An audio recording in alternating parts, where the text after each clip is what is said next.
नमस्कार। आज हम बात करेंगे उत्तरी सीमा का प्रहरी भटनेर दुर्ग।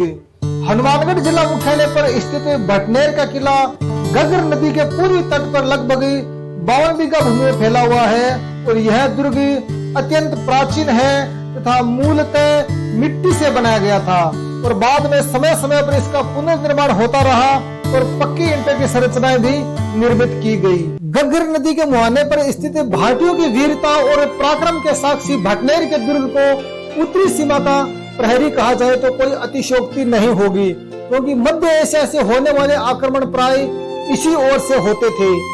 एक जनश्रुति के अनुसार इस प्राचीन दुर्ग का निर्माण घग्गर नदी के किनारे 3री शताब्दी के अंतिम चरण में भाटी राजा भूपत ने करवाया था और इस दुर्ग का मुख्य शिल्पी केकैया था।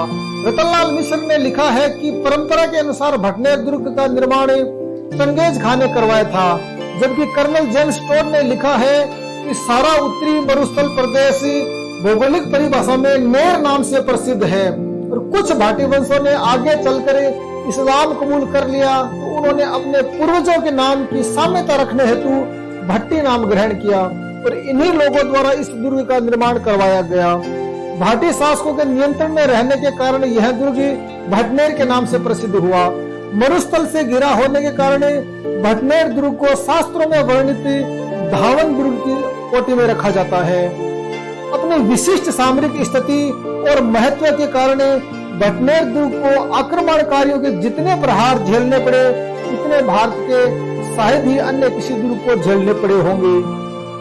ज्ञात इतिहास के अनुसार 1001 ईस्वी में मोहम्मद गजनवी ने भटनेर पर अधिकार कर लिया था। बलबन के काल में उसका चचेरा भाई शेर खां यहाँ का हाकिम था, जिसने यहाँ रहते हुए शक्तिशाली और खूंखार मंगोलों का सफलतापूर्वक प्रतिरोध किया था। बाद में बलबन ने अपने चचेरे भाई की बढ़ती हुई शक्ति से चिंतित होकर उसे जहर देकर मरवा दिया था। शेर खां की कब्र आज भी भटनेर के किले में स्थित है। 1398 ईस्वी में प्रसिद्ध आक्रमणकारी तैमूर ने भी भटनेर पर आक्रमण किया था और भटनेर के तात्कालिक शासक दूलचंद ने वीरतापूर्वक उस आक्रमण का सामना किया, मगर वह तैमूर के सामने टिक नहीं पाया। तैमूर के आक्रमण से भयाक्रांत होकर दुर्ग की हिंदू स्त्रियों ने ही नहीं बल्कि मुस्लिम महिलाओं के द्वारा भी जोहर का अनुष्ठान किए जाने के ऐतिहासिक प्रमाण मिलते हैं। तो तैमूर ने अपनी आत्मकथा तुजुक ए तैमूरी में लिखा है कि मैंने इतना मजबूत और सुरक्षित दुर्ग पूरे हिंदुस्तान में कहीं नहीं देखा।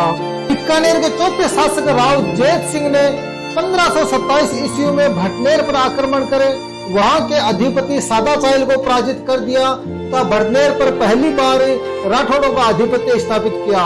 उसने खेत सिंह को भटनेर का दुर्गाध्यक्ष नियुक्त किया।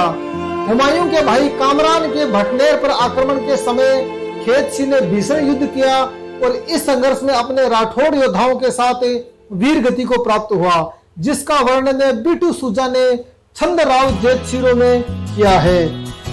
दयालदास की ख्यात के अनुसार 1597 ईस्वी में एक बार अकबर का एक ससुर नासिर खां भटनेर में आकर ठहरा। उसने वहां किसी महिला सेविका के साथ बदसलूकी की तो बीकानेर के महाराजा राय सिंह के इशारे पर उसके एक सेवक तेजा ने नासिर खां की पिटाई कर दी। नासिर खां ने इसकी शिकायत अकबर से की। अकबर राय सिंह से नाराज हुआ और उसने भटनेर की जागीर छीन ली। राय सिंह के बाद मुगल बादशाह जहांगीर के हस्तक्षेप से राय सिंह का बड़ा बेटा दलपत सिंह बीकानेर का राजा बना, मगर कुछ समय बाद ही दलपत सिंह की विद्रोही प्रवृत्ति से नाराज होकर जहांगीर ने उसे अजमेर में कैद कर लिया। एक चारण कवि द्वारा प्रेरित किए जाने के बाद चंपावत हाथी सिंह ने दलपत सिंह को छुड़ाने का प्रयास किया, जिसमें हाथी सिंह और दलपत सिंह दोनों मारे गए। दलपत सिंह की मृत्यु का समाचार जब भटनेर पहुंचा तो वहां उसकी 6 रानियों ने अग्नि स्नान किया, जिनकी देवलिया किले के भीतर आज भी विद्यमान है। बीकानेर के महाराजा सूरत सिंह के काल में 1805 में 5 महीने के निरंतर घेरे के बाद राठौड़ों ने जाब्ता खां भट्टी से भटनेर ले लिया और इस प्राचीन दुर्ग पर बीकानेर राज्य का अधिकार हो गया। महाराजा सूरत सिंह द्वारा मंगलवार के दिन दुर्ग हस्तगत किए जाने के कारण भटनेर का नाम हनुमानगढ़ रखा गया तथा इस उपलक्ष्य में किले में हनुमान जी के एक मंदिर का भी निर्माण करवाया गया। किले के प्रवेश द्वार पर एक राजा के साथ 6 स्त्री आकृतियां बनी है।